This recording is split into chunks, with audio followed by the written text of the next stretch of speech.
Chapter 1. The Light Beneath the Leaves. In the stillness before dawn, when the stars bled their last light over the treetops, the forests of Eltherion breathed in silver silence. Mist rose like incense from the moss-laden earth, curling between the trunks of the luminar trees, ancient sentinels with bark the color of moonlight and leaves that shimmered as if dusted with frost. There was a softness in the air, a sacred weightlessness, as though the very wind held its breath in reverence. High above the forest floor, on a platform woven from living roots and song thread, stood Lyriel. Her silver hair flowed down her back like woven light, untouched by time or sorrow. Clad in robes embroidered with the sigils of the moon phases, she moved with the grace of memory, fluid, measured, quiet. Her gaze was fixed eastward, where a pale horizon hinted at the coming sun. But she did not welcome it. She was a daughter of Ithwan Lorien, first house of the Moon Covenant, and bearer of the Memory Stone, a shard of crystalline wisdom passed from mother to daughter for 100 generations. Her soul carried more than her own griefs. It bore echoes of 1,000 years, 1,000 voices. And lately those voices stirred uneasily. In the west, the borderlands had begun to fall silent. The birds no longer sang above the old ruins. Rivers that once flowed with sacred clarity now ran blackened and slow.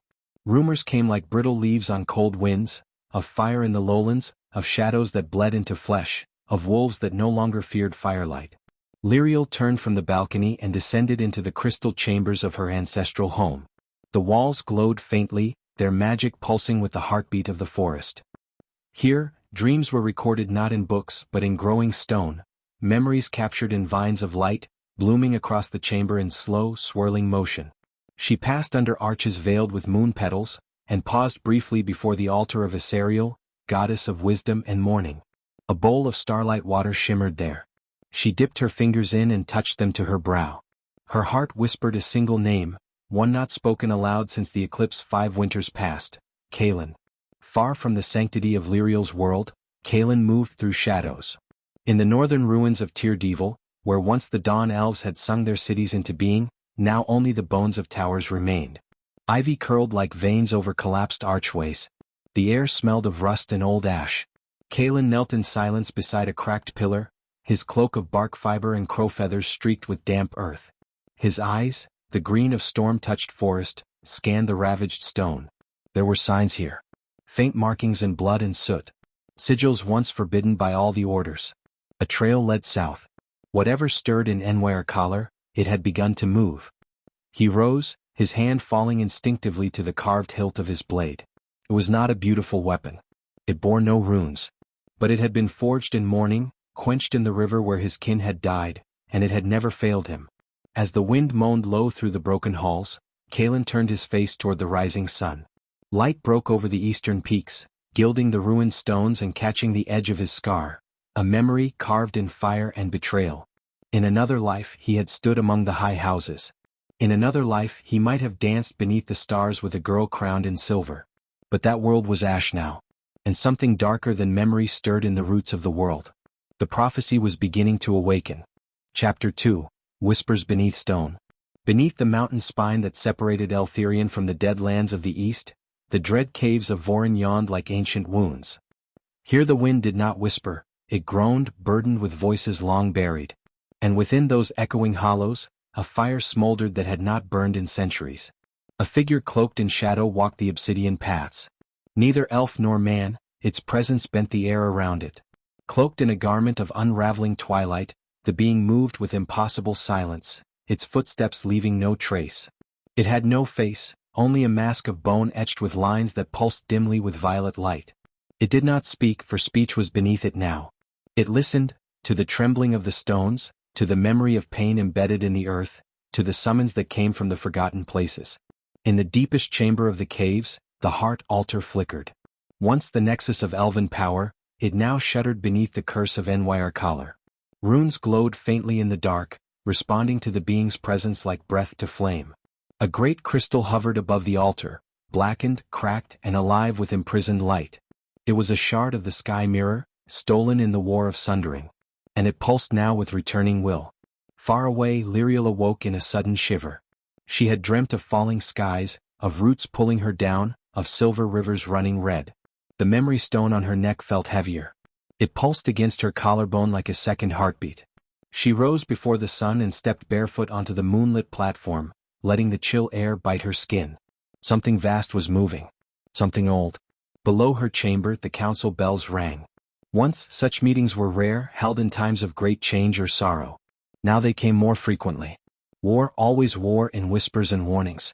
The first seer awaited her in the Hall of Stillwater, a chamber carved into the living trunk of the oldest tree in Eltherion.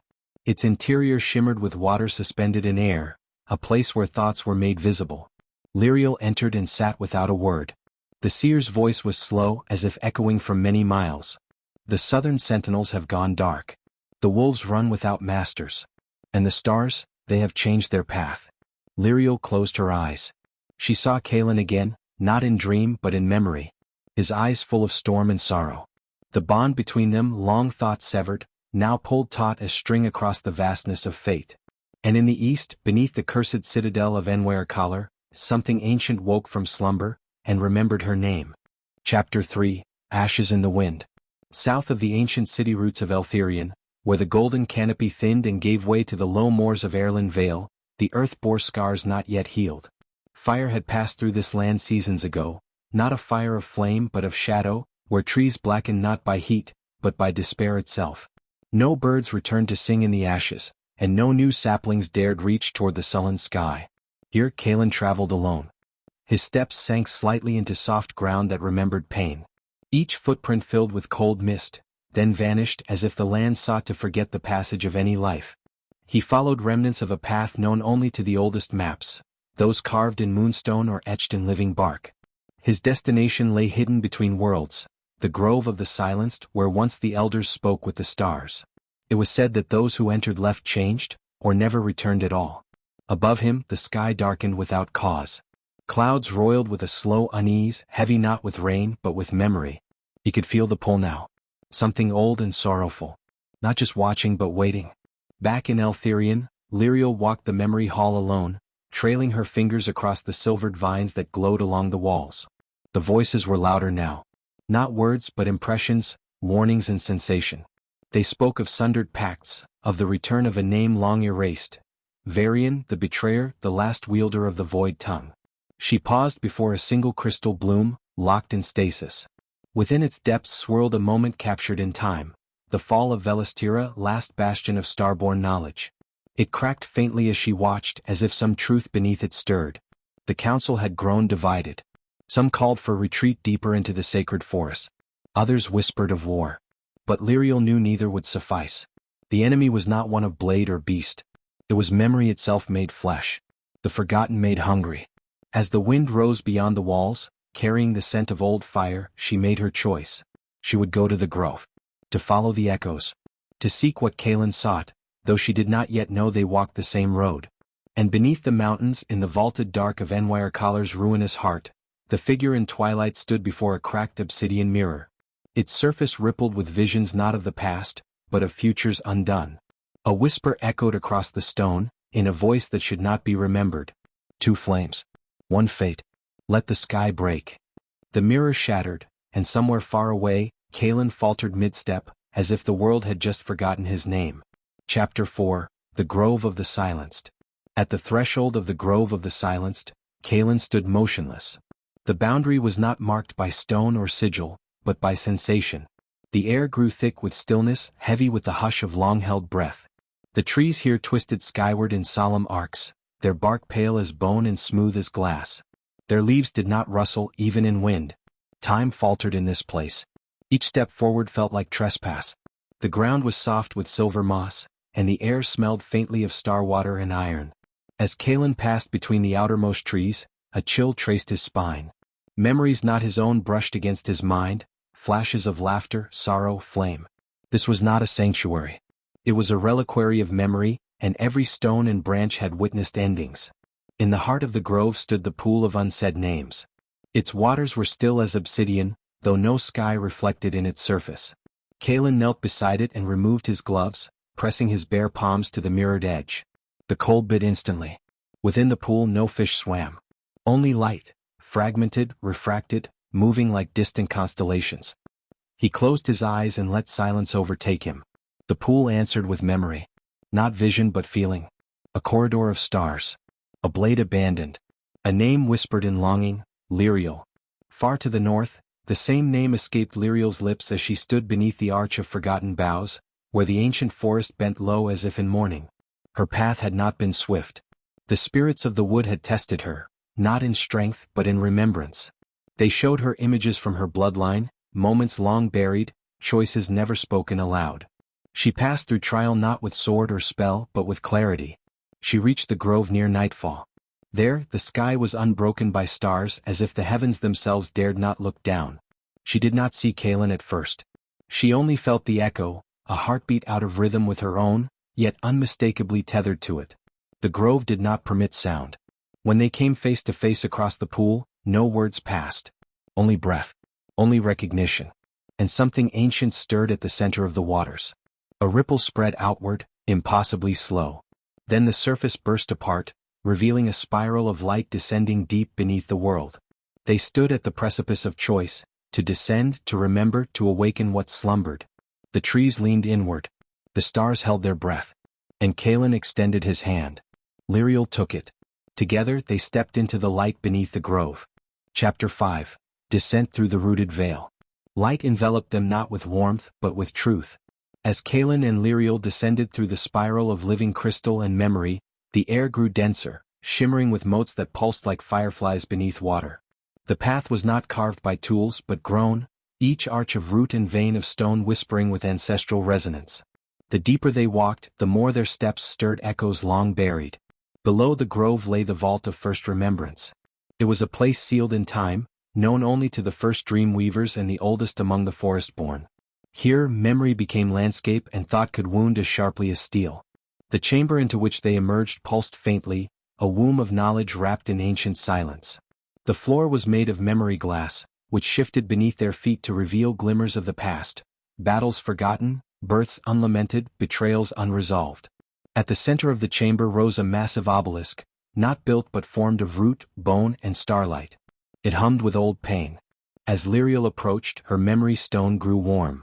She touched it gently, and the stone dissolved into light, flowing upward and merging with the obelisk. Visions surged. Not just images but entire sensations, the dying scream of Velistira, the firefall of the Sky Temple, the last breath of the River Queen. And then, the betrayal. Varian, once a guardian of the inner circles, turning his will against the covenant, speaking the name that had no end, unraveling the song of the forest. Kaelin staggered under the weight of the revelation. His lineage was not untouched by this treachery. His ancestors had stood silent when the oath was broken, choosing survival over truth. Lyriel turned to him, her gaze not of judgment but understanding. In this place all were naked before what had been. From the far wall, a passage opened, not a door but a fracture in time itself. The vault had chosen them. The path ahead led deeper than roots, deeper than the world.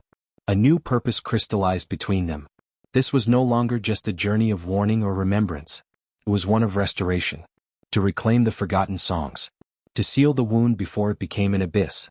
And somewhere far above in the waking world, leaves began to wither. The forest had begun to die. Chapter 6. The Wound Beneath Stone. The path narrowed into a fissure wrapped in silence. Here light did not follow nor sound. The walls pulsed faintly with veins of ancient amber, and with every step Kaelin and Lyriel took, memories not their own seeped into their minds, fragments of wars waged in forgotten epochs, names whispered once by starlight and then erased by shadow. They emerged into a vast chamber carved not by hand but by grief. It was the hollow of mourning, a sanctum known only in myth, where the land itself had once wept. The ceiling arched high above them, formed from fossilized canopy and crystallized time. At the center of the room stood a cracked pillar of obsidian, its surface webbed with golden vines, the last remnants of the covenant tree. Here was the site of the binding. It was from this place that the forest's heart once sang, uniting the scattered kin of the elven realms. Here Varian had severed the song, uttering the word that unmade harmony. Even now, the air hummed with the dissonance that lingered. Kaelin approached the stone and felt his knees falter. Images cascaded into his vision, children running through sunlit meadows, then falling beneath skies split by fire. Elders singing lullabies that turned into laments. Trees once vibrant now twisted in endless winter. Lyriel placed her hand upon the golden vine, and it pulsed to life. The vines coiled gently around her wrist, not in restraint but in recognition. She whispered no words, for none could mend such pain with speech. Instead, she opened her memory to the root, showing the tree the truth of her path, the weight of her choices, the light that remained within. A low thrum rose from the stone, and then a shard of gold light lifted from the vine and embedded itself in her palm. It was a seed. Not of plant but of song. Kalen turned toward her, understanding dawning in his eyes. The path ahead was not merely to restore what was, but to grow anew. The old had broken. The new must be born through remembrance and sacrifice. And as they turned from the hollow of morning, the pillar behind them wept golden tears, falling silently into the dust below. Far away, in the blackened citadel beneath the crumbled eastern ridge, Varian stirred. He felt the seed awaken. And he remembered their names. Chapter 7. Shadows on the Eastern Wind. The wind that swept across the eastern ridge was thick with ash and distant memory. A blackened gale that had not blown for centuries returned now, carrying the scent of forgotten fires and sorrow unburied. Atop the shattered citadel where once the stargazers had convened in solemn song, Varian stood cloaked in shadow. His eyes turned toward the forest that dared to breathe anew. The seed had awakened. His mind, once sealed in silence, now burned with clarity. He saw their steps, the path they had taken through root and memory, and the spark Lyriel had kindled. His body, twisted by centuries of dark communion, moved with unnatural grace as he stepped into the chamber of mirrors, a vault that reflected not truth but possibility. There he studied futures unspooled, 1,000 branches of time bending toward war, rebirth, or annihilation. But in every future, one constant remained, the girl with starlight in her hand and the boy born of silence. Together they would shape the song. Far from the citadel, Kalen and Lyriel emerged from the hollow into a world dimmer than before. The forest no longer whispered but murmured in uncertainty. The trees had felt the stirring too, and their limbs sagged as if burdened by unseen weight. The animals of the glade no longer approached without hesitation, and the skies overhead were veiled with a haze that bent light strangely. Lyriel felt the seed pulse in her palm. It was not dormant but restless. Each beat of light within it called out, seeking others of its kind, echoes of the old song, trapped in slumber beneath mountain and river. To restore the covenant they would need more than memory. They would need the harmony of many voices. Kalen, silent beside her, turned toward the north. His gaze pierced through the trees beyond what eyes could see. Something called to him there, a presence neither light nor dark but old. It sang to his blood, not in melody but in longing. He did not know what waited there, only that he must face it. Their journey would now diverge. Lyriel to the west to awaken the grove singers. Kalen to the north to confront the silence within. They parted without words. Not from sorrow but understanding. The song must rise from many roots, woven across time and distance.